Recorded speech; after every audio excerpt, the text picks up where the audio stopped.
What's up YouTube? Welcome to Jayhawk Photo. My name is James Hawkins. Today I'm talking about the Canon RF 100 2.8 L Macro. Bit of a mouthful to say, but it's a lens that I absolutely love and carry with me almost every day. At that 2.8, it's still super sharp. It's a lens that I use a lot while doing street photography because I can get really up in close without being on top of somebody.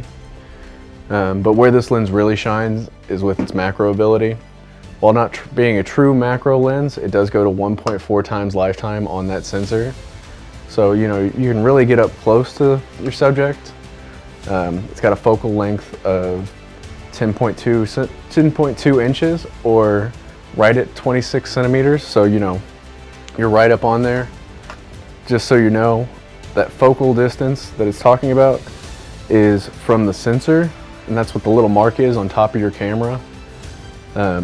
And one thing that I really like to do with this is take off the lens hood, and I use just one of these little pocket diffusers with my speed light.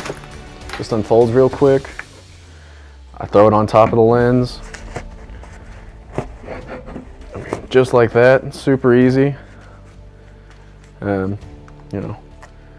If you've got your control dial up at the front set to do anything, I'd watch that a little bit, but personally I don't use the control dial that much unless I'm using it out for street photography and I've got my ISO set to auto. I use it for exposure control. But you can get right up on the subject, kind of bend over your diffuser to really shape that light onto your subject, and just use the speed light without having any kind of super harsh light on whatever you're shooting. This thing's super easy, super cheap.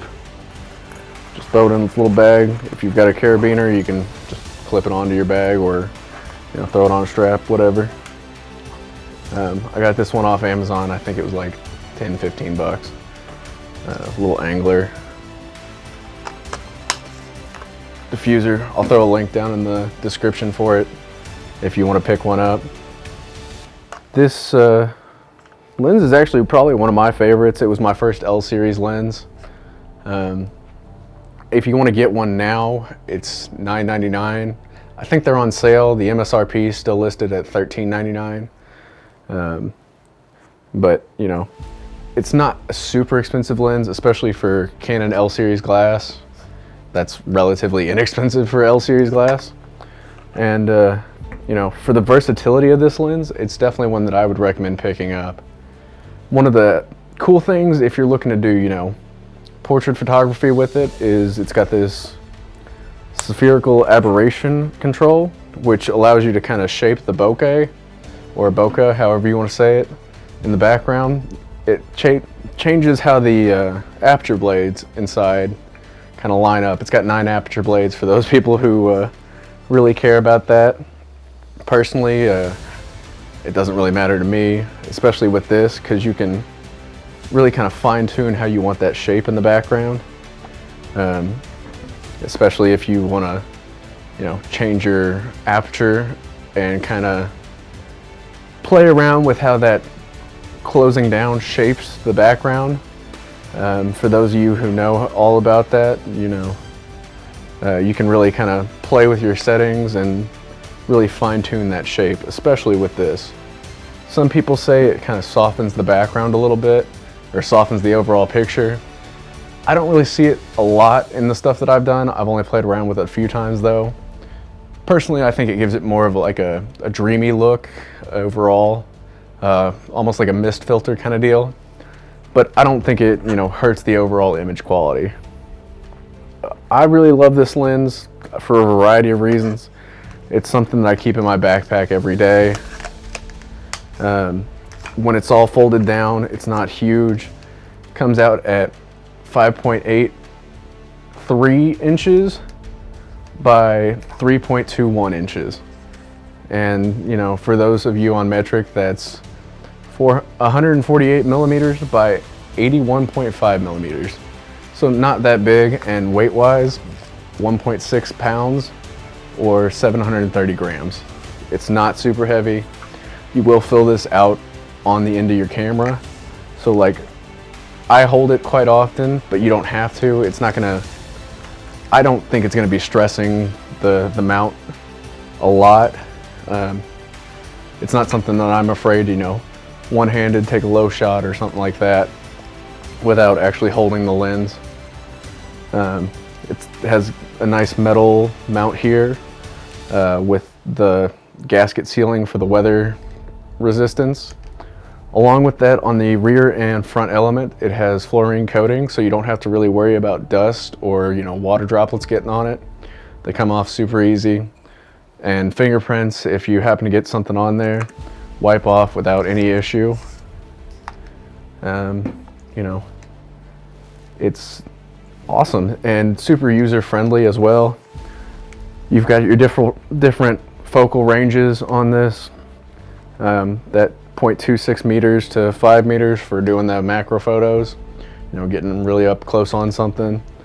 Your full and 0.5 meters to infinity. If you're really just using this as, you know, a mid-range telephoto or a portrait lens, it's great at doing the focus, especially on these newer R sensors.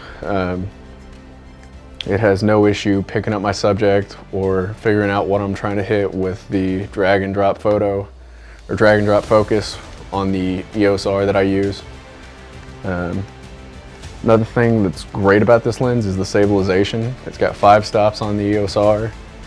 If you want to throw it on an, you know, an R5 or an R6 Mark II that just came out, you'll get 8 stops of stabilization, which is, I mean, you're not gonna see any issue as long as you know you're not just moving all over the place. Your shots are gonna stay crisp and nice. Personally, it's one of my favorite lenses. I've probably already said that, but you know, I'm gonna say it again. Absolutely love it. For video shooters, you know, it's a good, nice, sharp lens. It's got the dual nano ultrasonic motors, so you know it's pretty quiet. You're not really going to hear it a whole lot in your video. I mean, that's pretty much it. It's a lens that I keep with me, love, and am super happy with. I'd recommend it for anyone out there. At the end of the video, I'll throw some shots that I've taken with this camera lens. But do me a favor, like and subscribe down here. Also at the end of the video, there will be a link up top for my newest video and a link to my channel if you want to check out some more. Thank you.